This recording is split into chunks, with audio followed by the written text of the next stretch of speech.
amazing wife is with me. So we want to answer it again because we talk about it in our newest book. I still think a lot of us ask that question from the wrong heart or from the wrong place. And what I mean by that is we're looking for the one because we believe when we find the one, the mythical, magical, Prince Charming or Princess Charming, I don't know if that's a phrase, out there, then they're gonna take away all our troubles. They're gonna take away all our hurts. They're gonna make our life easier, and they're not gonna call out our sin or our hard parts or the parts we need to grow in at all. But it's coming from that place, which is not usually the best place, because then you realize you're actually wanting to find someone because they're gonna make your life easier and kind of affirm where you are right now, when a true healthy relationship in marriage actually kind of calls you out of that place and says, hey, I'm gonna come alongside God. Me and God are gonna partner together in some sense to kind of grow you and pull you towards more and more of the image of Jesus. And then you guys both do that mutually. That's what a marriage is you guys both kind of encourage one another to come towards Jesus, encourage each other to live more like Jesus, to honor each other, stuff like that. Now, to some degree, do I believe in the one? Here's a better way to put it. Yes, but because my behavior shows that, not because I believe in some romantic comedy in that sense or whatever. I believe Alyssa's the one, not because I had this mythical figure in my mind before I married her. Fate. Yeah, because of fate.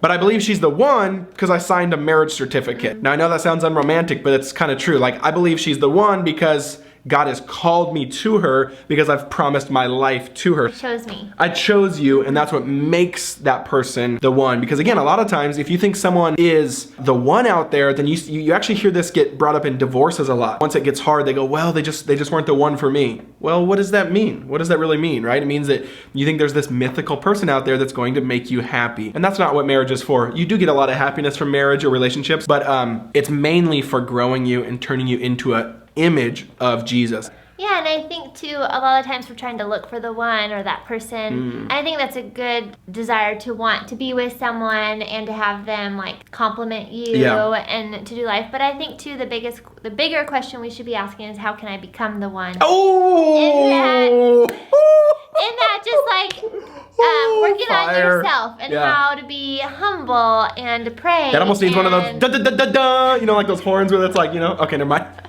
But yeah. How to show grace, how to encourage instead of just thinking of how you're going to receive everything, but how can you give and be the best version of you, so that when you get into a relationship, it's the healthiest it can be.